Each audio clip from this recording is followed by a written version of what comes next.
All right, guys, we are back. Unfortunately, Laura couldn't join us today, but I'm here with Kristal DeSantis, author and therapist. She's actually a licensed is it marriage and family, right? Marriage and Yeah, family therapist, and wrote a book, which I'm really excited to talk about. So, yeah, do you want to give us a little intro to your book? yeah, absolutely. So I work with couples, but I also have two specializations in sex therapy and trauma therapy. And part of my passion in working with trauma was because I love working with veterans and first responders. And often what I've found is in working with men, right, which a lot of veterans and first responders, obviously there are female veterans and all of that, but it tends to be kind of an overwhelmingly male population. And often what I saw was their introduction into therapy was either through the trauma path, the sex path, or the couples path, which is different than just seeking individual therapy for like your own sake, if that makes sense. Oh, yeah. Yeah. So I started to get kind of curious about that. Like with these men, what was the obstacle, right? We talk about like, therapy is for everyone, like we need to make therapy more accessible. And I found that there are a lot of therapists that are doing a really good job in reaching a lot of different marginalized populations, right? Switching to virtual, getting trained in a lot of different cultural awarenesses, like a lot. But there was this like large population of just kind of like like the average Joe kind of man that still I was like, there's still some kind of obstacle there that's preventing these men from actively seeking therapy.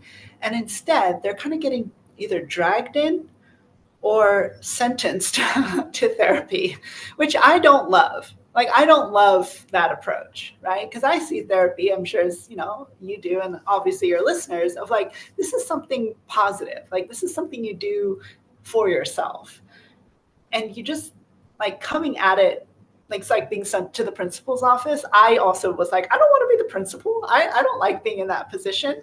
And so that's part of what led me to write this book and to really design this model, which is my relational therapy model called the Strong Model, to kind of focus on, how can we make therapy accessible and inviting for men? So that's my Okay. book. Yeah. Um, as you were talking, I was thinking of probably a lot of the guys that I've worked with have definitely come in through their wives pushing. Mhm. I don't think anybody's been mandated, not since I worked in substance use. And in substance use, that's an interesting one because it does work a little bit better to be mandated just because Mhm. there's more accountability and that population responds well to accountability. But it does put you as the therapist in this dual role of like, I have to report back to court, but also I need to build a relationship with you that you can trust. So it is a difficult position to be in. Absolutely.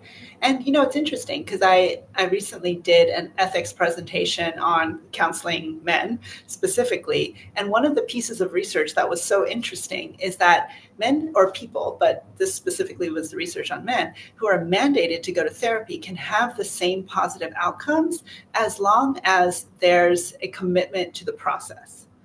Right? As long as at some point it stops being I'm required to be here to I am here because I want to be here. As long as that switch happens, like it doesn't quite matter how they come in, but that switch, right? Which I guess is true for anybody, right? But I thought that was really interesting that actually like people that are mandated to go to therapy can have the same positive outcomes. It's just we got to get that switch to Yeah, happen. to get the buy-in. Exactly.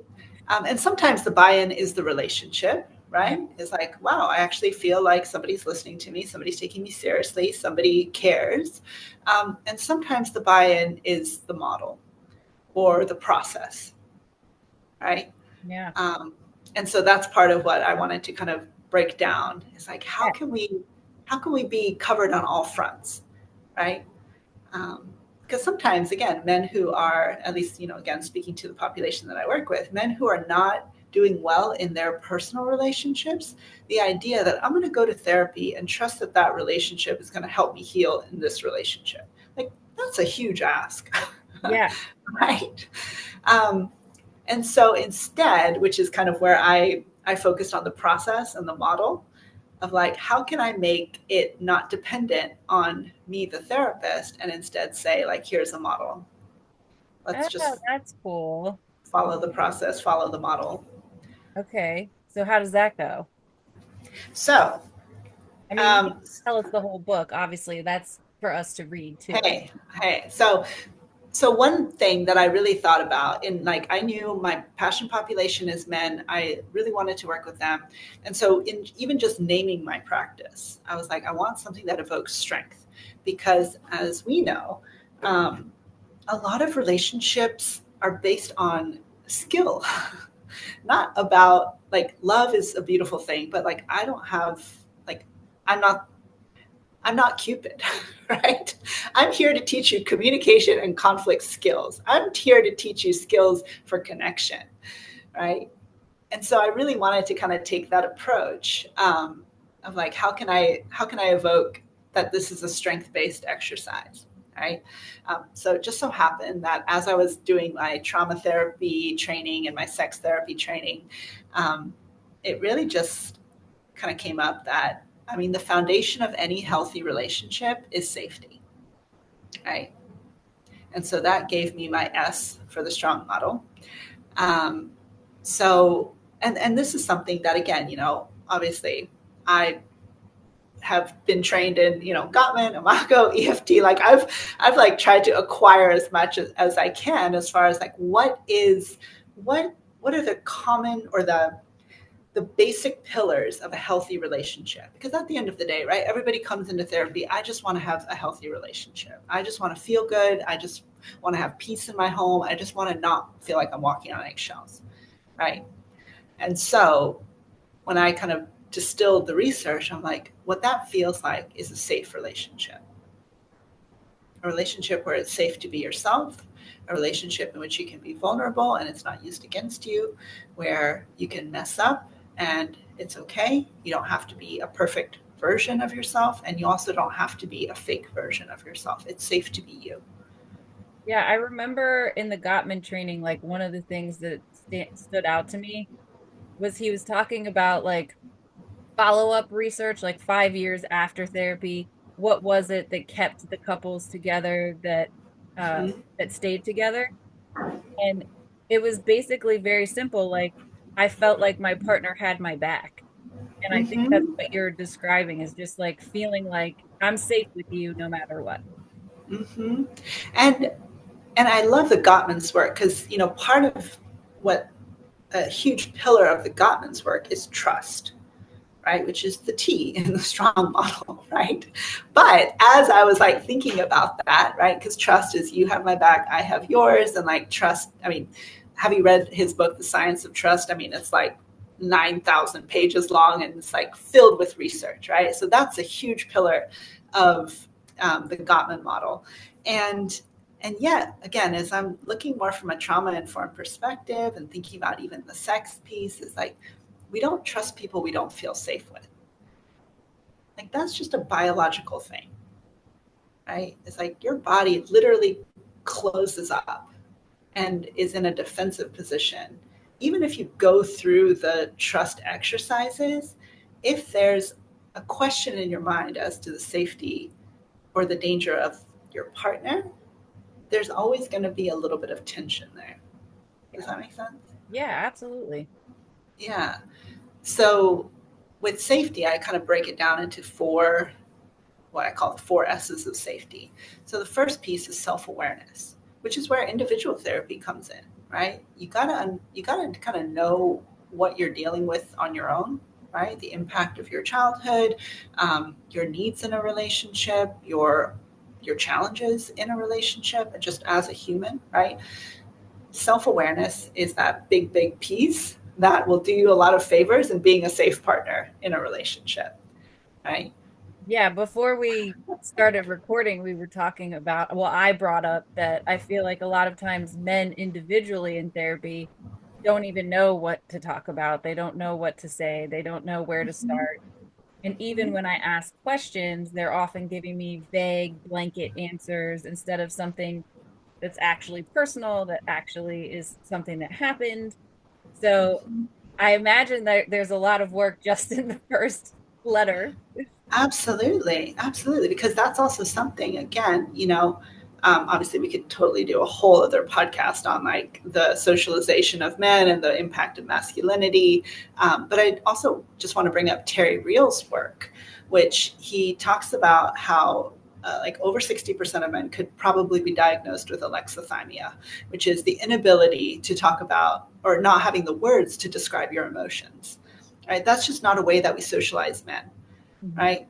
And so Yeah. I think that's another big piece of that self-awareness is like I can so moving down the kind of four S's of safety. So there's self-awareness, there's stability, which kind of goes to that weaponized incompetence piece of like, what are your skills for maintaining stability in your home that can help your partner and your children feel safe? Like basic life skills, right? Yeah. Because again, like as you found in couples work, sometimes it's about the basic stability. Like Yeah. if I leave you for a weekend, are you going to keep the kids alive? You Yeah. know, Yeah. like um, and again, and there's kind of even a yuck saying that because obviously men are very competent, right? And they can be very competent, but that's also where I think sometimes with the self-awareness piece of the socialization of the woman to kind of claim the home and the children as her sphere, and often it sets up this dynamic where like there's a bottleneck, Yeah. right? And so, the dad, for example, is saying like, well, yeah, of course I can keep the kids alive, but I won't do it in the way that she wants. So I might as well just like wait for her to give me directions, which again, then leads to a lot of emotional labor. And so I think there's just a lot of conversations about, especially in the modern relationship, how do we need to have these conversations proactively rather than reactively? Yeah. Right? And setting up your relationship for stability from day one by saying like, are we doing this together, or are you in charge of the stability of the home and I'm in charge of the financial stability, which is how the old model was, Yeah. right? Which works for some people, but definitely not for everyone, Yeah. right? And then the last two S's, which are self regulation and self expression, which, again, in working with men individually, especially men who have experienced trauma, finding the skills of self regulation when the trigger happens, and then finding the words for self expression. I mean, that is huge. I mean, you could do years of therapy just doing That's what I was that. thinking. Like, how do we get past the S? My goodness. Too much. But that's really it, right? It's like the S safety contains so much. And then from there, the trust, building trust. And then the R is respect. O is openness. N is nurturing. G is generosity. Like once the safety is there, we build trust. But trust is based on this is a safe person to start trusting, Yes. right? And then Yeah. same thing, we don't respect someone we don't trust. Well, if we are building trust, respect comes easy. Like Can this. we talk about respect a little bit? Because Mm-hmm. I know I don't actually remember where because I'm really good at remembering all the details. But somebody was saying that men equate love and respect. They don't really see them as separate. Yeah, and that is again something that came up in the research I was doing, which is why it's in this model, right? The strong model, because again, my book is called Strong: A Relationship Field Guide for the Modern Man, and so that's part of what I also wanted to kind of put in order, right? Is that if you start by demanding respect, but your partner doesn't feel safe with you and they can't trust you, like, Mhm. do you see how this is working against yourself? Yeah. Right? And so, like, the goal is to have a respect filled relationship. Absolutely. Right? However, you don't like, you got to start here with the safety and the trust. Right? And so, with respect, yes, lots of men, they equate love and respect, but I really also wanted to kind of break it down because I think again, like the messaging and the socialization and all the noise out there, is I think men have been taught that respect for authority is the goal rather than respect for autonomy. Ooh, okay. That makes sense to me. Yeah. And so, again, like just kind of refining that when it comes to a healthy relationship, there's no fight for dominance of respect for authority because you feel safe with each other. You trust each other. This is a co created environment. So the respect is there, but it's respect for autonomy and a negotiation of boundaries, That's right? beautiful. Yeah, because I was going to ask you to define respect because I think Yeah. a lot of men, what? Oh, there was is actually a situation recently with a client where she had been texting with a male coworker, and she was anxious about the fact that she was texting with him. It was nothing inappropriate. She didn't say anything sexual. There was nothing like that. He has a girlfriend, she had a boyfriend. It was just coworker chat. But because she was so anxious about it, she deleted some of the text messages. And one day her boyfriend saw a message from him and he started scrolling, and it became obvious to him that she had deleted some messages. And all of a sudden it became this big thing of respect. And but his version of what he was calling respect was very interesting to me. He was telling her things like, if you don't delete all of your social media right now, then you don't respect me and we can't be together. And I was like, oh, I don't know about that. I don't know that I would define that as respect. Mm-hmm. Yeah. And obviously, there's lots of problematic things in there, Right. right? Right. Um, but again, I think that's where I also talk about boundaries when it comes to respect, because I think kind of what I'm hearing in that is maybe there was a boundary of his that was violated, but without being able to articulate what the boundary was, instead it just goes to this is how I need to be respected, right? And so what I would work with that gentleman is I'm hearing that there was a boundary that was violated. Can you articulate what it was so that you can tell your girlfriend what felt disrespectful about this? Yeah. And then if she cares about you, right? If she respects your autonomy and she cares about how this impacted you, how might she then work with you to mutually come to a respectful agreement about how we handle communication with coworkers moving forward, Yeah. right? You mentioned that in your description. You said a negotiation of boundaries. Mm-hmm. And Mm-hmm. I think that was the piece that was missing there. Was Yeah. negotiation.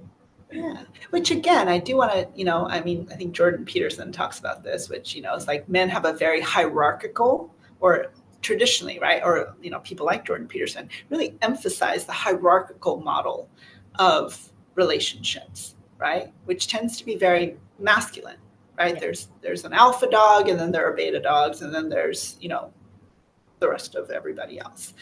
Or I don't know, he talks about lobsters, but but but I think that's part of it, right? Is reframing. Does respect always mean like respect for authority, or is respect can it be experienced differently?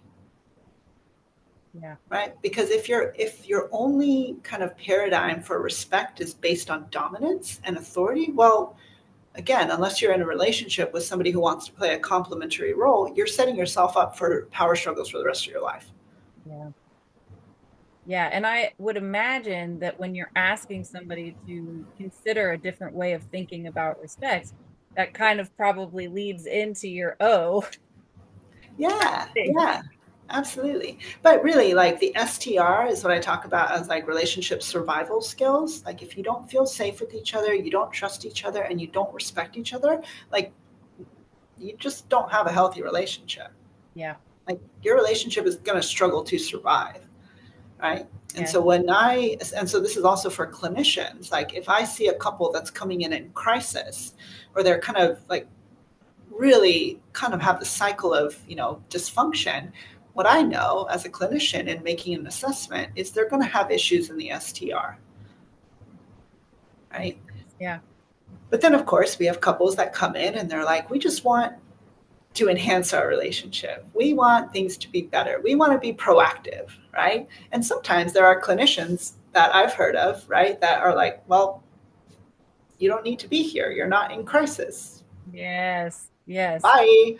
Congratulations, you're done. And so that's really where the ONG comes in, right? And this is about thriving. How can we continue to be open to the idea that we're going to continue to change? How can we bring in places where we can change together, and be open about like who we are becoming, right? Ooh, And I like that. Because yeah, we do change. We are dynamic throughout our relationships, and things are constantly changing. So I love that. exactly. Yeah, because it's interesting. Again, there are couples that like flame out in a very dramatic way, but there are couples that grow apart, Yeah. right? And that is just as, final to a relationship as like the constant conflict until one of you gives up or both of you give up, right? And so that's part of the openness thing is like just because you're not fighting doesn't mean you're not growing apart. So Yeah. let's stay open about your growth so that you can continue to grow together. Yes. And I think, you know, some men have actually told me that they don't like to tell their wife everything that's going on because they don't want to bother them. And Mm-hmm. I've tried to help them understand that this is part of bonding. Like you're telling me what's going Mm-hmm. on in your life, I'm telling you what's going on in my life. This is our bonding. And it's not necessarily stressful to me to hear about what's stressful to you because I'm not doing it. Mm-hmm. Mm-hmm. Which again, I think a lot of this is skills gap, right? And again, not all women, not all men, but traditionally the socialization of women among women is to be open with each other, Right. Yeah. right? The Yeah. socialization of men among men. So often, like I hear you, where men are like, I don't even know what you're asking for. Like I told you about my day. Yes. And it's like, but how did you experience your day? And he's like, I don't even understand the question.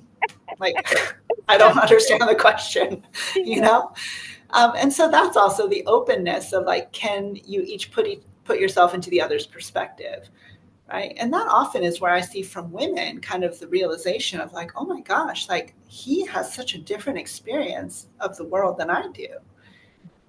And rather than blaming or shaming or being frustrated that he's not engaging with me like my girlfriends do, how can I also be open to maybe like, okay, what would it be like if he connects with me in a way that works for him, Okay. Yeah, that right? makes sense. Um, I think it's very interesting, but I mean, I'm a therapist, so I might be interested in things that other people aren't, but I think it's very interesting when people have such different views on the world. And mhm. I like to get curious about that. And I love that. And like you said, we're therapists, so we Yeah. are we are predisposed. But I do talk about that in the openness chapter, actually, of how the assumption of similarity is a trap, right? And I do also use the Gottman research about like the mind maps, right? And how part of what our brains do really well is find patterns and then put ourselves on autopilot, Yeah. right? And so that's where then any deviation from the norm feels threatening. Even as a therapist, I can still catch myself assuming that other people would operate and think the way that I do.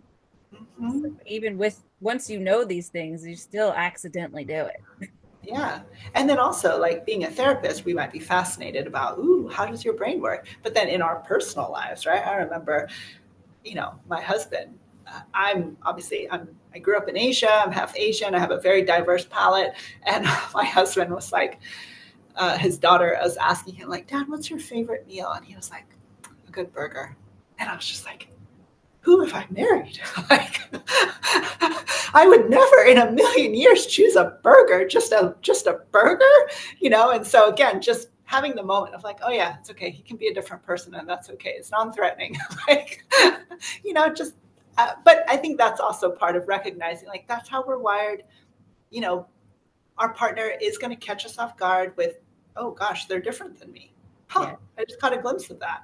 And how can we build that into the safety of the relationship, that it's okay, we're open with each other, we're open to the possibility of difference, we're open to the reality of growth, we're good, it's non-threatening.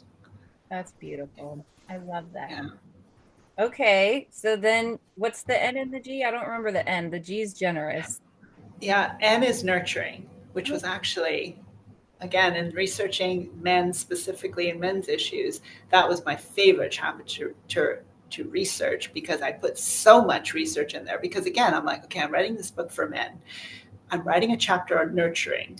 This might be a big ask, right? Because again, traditionally, nurturing tends to be lumped into like women's things, what women do best. Yep. Um, and so I really got into this. So there's tons of research in that chapter, which is awesome. I love it. But I really talk about how like that is one of the biggest disservices that has ever been done to men, is to take nurturing out of their realm and drop it in the women's realm. Because I mean, and I again put research in there about how that was actually a very calculated move to get men out of the homes and into factories. Mm. That was part of the messaging around the Industrial Revolution. Your wife is the nurturer, you are the provider. That is nurturing your legacy, is leaving a lump sum for your children or leaving them a building, leaving them land. That's how you nurture your legacy. And it became less about nurturing your children as a present parent, and it became that's a woman's job. Your job is maintenance, the cars, what you can leave to your kids. Maintain your legacy. Maintain the functionality of your home. Your wife's job is to be the nurturer. And this has led to so many men feeling disconnected in their lives. You know, I'm sure you've heard this, right? Of like guys feeling like they're just orbiting around. It's the wife and the kids as a unit. And the man is just kind of, oh, I'll go check on the car again. You know, I guess I'll Yeah, mow the lawn again. I don't remember the name of the movie because again, details here, but there was a movie about that where there was an older man and his wife died and his Mm-hmm. kids were trying to he was trying to connect with his kids and they were like, "Why are you trying to connect with us now? Like, where have you been this?" Mm-hmm. Yeah, and that's exactly why I was so insistent on like making this chapter so data-based, because there is so much data on how this hurts men. Men, the loneliness crisis, men feeling disconnected from their families after a divorce. I mean, the other piece that I put in there is gray divorce, which is this term for, you know, there's a whole 50% of marriages, blah, blah, blah. It's actually lower in younger people, but it's skyrocketing in older people. So people over 50 are now the highest divorcing population. And that's where it's leaving a lot of men who have relied on their partner to be the nurturer completely without communities, without connections with their children, without friends. And that's what's part of the male loneliness crisis, is men who have never been taught, never been affirmed that they have the skills to nurture in the same way that women do. I will say in working with men, I've noticed that the men who have the deeper male friendships, from my experience, tend to be the ones who went to an all male school, and the school did a good job of nurturing that idea for them. But outside of that, I mean, men may have friends that they've been friends with for a long time, again, from my experience, but they don't talk about anything. Mm-hmm. Mm-hmm. Yeah, and again, that's kind of like again, I work with veterans, first responders. You know, these kind of maybe traditionally kind of like, yeah, these are guys' clubs, right? Obviously, there are women, etc. But you know, but you're right, and a lot of it is again the difference between maintenance and nurturing, right? Nurturing is about, and this is what I say in my book, it's like nurturing is about keeping something alive. Maintenance is about keeping something running, right? And so, like, I have, you know, guys who are, they check in with their military buddies, like, you know, on the Marine Corps birthday or, you know, on 4th of July, maybe every other year, maybe every 5 years, who knows, right? And so they maintain some level of contact. But like you said, it's different than nurturing a friendship. Yes. Yes. Right? And I can Um, see that being very lonely, especially if you mhm. lose your family at some point. Absolutely. And again, then you translate that to also a father with his children, right? Once the kids leave home, and let's say his wife passes, and he's got it on his maintenance checklist to like send them a birthday card, check in on Father's Day. But then there's nothing actually nurtured when it comes to a deeper level of connection, right? Yeah. And that's really sad. I remember my own father telling me, I'm just not a deep guy. You know, and when something isn't nurtured, sometimes it dies. Yeah. And unfortunately, like Terry Real talks about, like there are a lot of men who were never nurtured emotionally, and so there really is kind of like a lack of development in that area, right? But again, like we are, I mean, neuroplasticity is a Yeah. thing, right? Yeah. You, We can learn. where there is life, there is hope, there is growth. I mean, I've worked with gentlemen in their 70s and 80s who are like rediscovering parts of themselves, figuring out how to express themselves, and it's wonderful, right? Yeah. Yeah, yeah. And then G is generosity. So again, in a healthy relationship, it's not tit for tat, it's not scorekeeping. It's how can I make your life better? How is being with me enhancing your experience in this world, Yeah. right? And then getting that back, which I also talk about, like when you look at pop psychology or you kind of Google, like, how do I, have a good relationship? There's an over focus on the generosity piece of the equation, right? Um, but that's kind of where I'm like, it is important, but it's the cherry on the top. It's not. It's not the foundation. Now, when you say there's an overemphasis on generosity, what do you mean? Like gift giving? Is that what we're talking about? Um, Sometimes gift giving, right? Buy your wife flowers, bring flowers home. Yeah, that's. I mean, that's cool. But like, if she doesn't feel safe with you because you've lost your temper multiple times, like slapping flowers on it is like, what are we doing? um, but yes, flowers are cool when you have a healthy relationship. You know what I mean? So I'm like, it's not important, but let's put it where it belongs, which is the cherry on the top. Yeah. I think that's one of the things I liked about the Gottman's training too, is that it doesn't have to be necessarily monetary, just like little things, like little post-it notes or something like that to let the person know that you care. A card, something Mm-hmm. like that, a letter, whatever. I had one couple I worked with that wrote each other letters, and I thought it was the cutest thing ever. Mm-hmm. Yeah. I mean, and I think this is where everybody, well, not everybody, but I mean, there's this term. So if we're gonna do a like tangible takeaway, there's a term, and it does come from pop psychology. But again, like it won't. Well, I'll just say it. It's called pebbling. Okay. Have you heard this?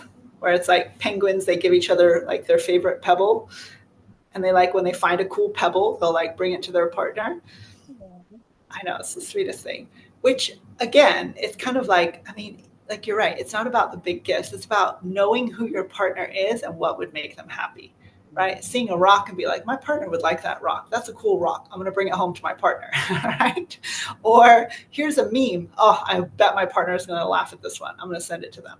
Yeah. Right? And it's as simple as that. But thinking about ways to be generous with your time, your attention, your energy to consider what your partner might be wanting or needing, which is very different than mind reading, Yeah.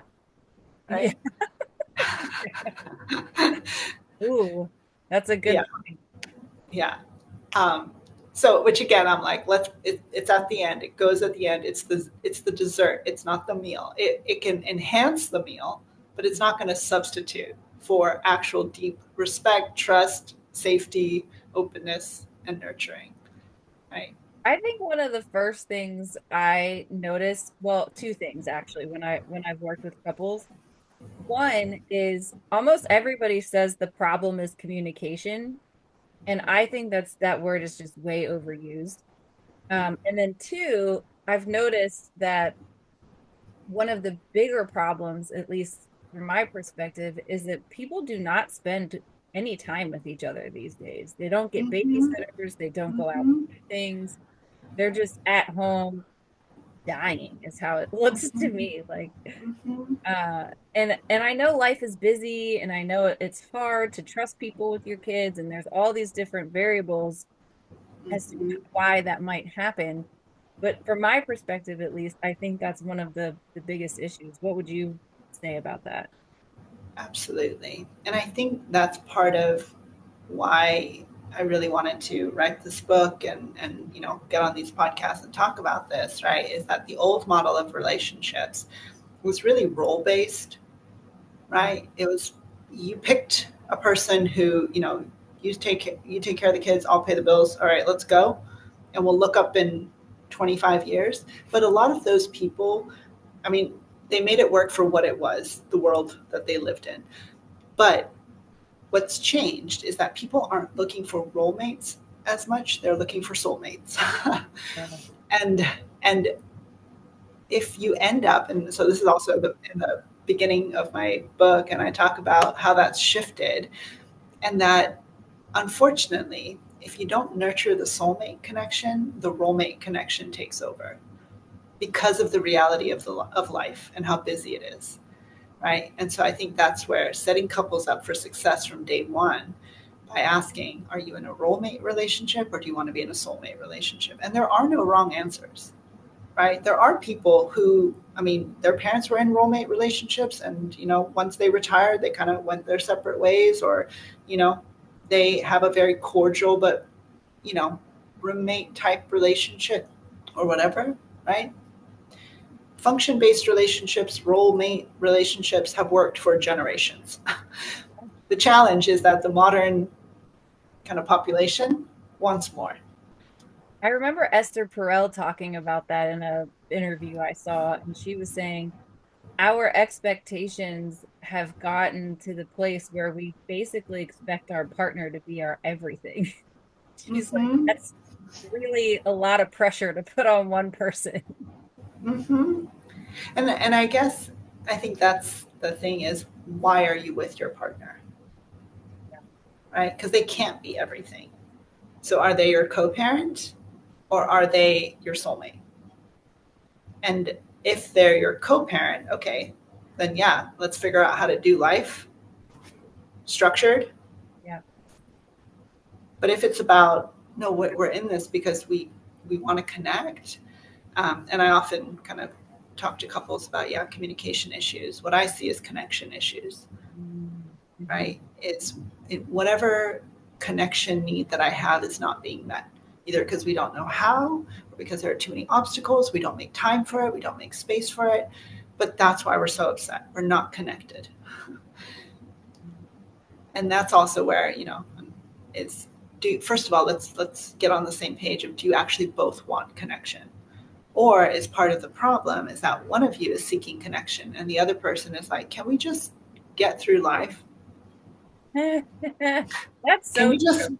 leave Yeah. me alone after I get off work? Yeah. And so that's also sometimes a hard look. Um, but anyway, that's a whole thing too of like, let's first of all make sure that we are in a connection based relationship, or that we want a connection based relationship. And then how do we start acting like that's our priority? Ooh, that's so beautiful. Okay, one more question before we go, because we are running out of time here. Um, have you considered a course for this structure? Do you have one Yeah, here? What's I don't have one yet, but I am actually teaching a couple classes. I'm doing classes for clinicians, um, and I'm working on. I'm doing presentations first, okay? and then gonna kind of model it into or put it into a course for clinicians. Oh, okay, awesome. I was thinking about a course for men, and not that women don't need a course, so let's be Mm-hmm. clear about that, but just for the reasons that we mentioned today, just that maybe lack of awareness or lack of Mm-hmm. ability to express emotion um, or those things, and how could because I feel like men would prefer a course over. Yeah, therapy session. yeah, absolutely. So at some point, yes, you know, um, but it's a work in progress. Oh yeah, I'm not trying to Yeah, put more on your plate. I was just curious what your thoughts were on that. yeah, I would love that. And I also one thing I know about men too, because right now I'm like I put it on Audible as well. So Okay, awesome. I've got feedback from a lot of men. They'd rather listen to something than try to read something. Okay. Um, so I think the thing with a course is I'm trying to think about how can I make it experiential, Yeah. um, because you know I mean, my husband, he does continuing education, and he's like, sometimes. So I'm like, again, we don't want that, right? Yeah. Yeah. Um, so there's a little bit of a, like, I'm, Yeah. I'm noodling. I'm noodling. Okay. That's really smart though, and I like that. Yeah. Um, well, thank you so much for sharing all of this with us today because I really do think it's eye-opening and it's an important thing for us to talk about because we all encounter men in one way, shape, or form. So we're all in relationships with them in one way, shape, or form. So it's always good to know about how they think and how it's okay for us to be different and all of those different pieces kind of coming together. So I think you're doing really important work and I really admire it. And I'm very grateful that you joined us today. Thank you. And yeah, my book is, written for men, a field guide for the modern man. But I've also encouraged, obviously, women to read it with their partners, or for single women. I've gotten some good feedback from single women who have read it and been like, okay, that's what I'm looking for. Like, great. So now you can articulate, when you say, I just want a good man, what are you actually looking for? A man that feels safe, a man that can articulate his feelings, a man that has the skills of self regulation, a man that you can trust, a man that respects your boundaries. Like, so also for women, it can offer a good framework for being able to articulate what it is you're looking for in a partner. That's a good way to think about it too, because I know a lot of women who like to make lists of what they want. 100%. Okay. Well, again, thank you so much for your time and for sharing all of this. And we will be checking out your book, Strong, on Audible, or I assume it's on It's Amazon. on Amazon. Yeah, Okay. there it is. There it All is. right. All right. Thank you so much. Absolutely.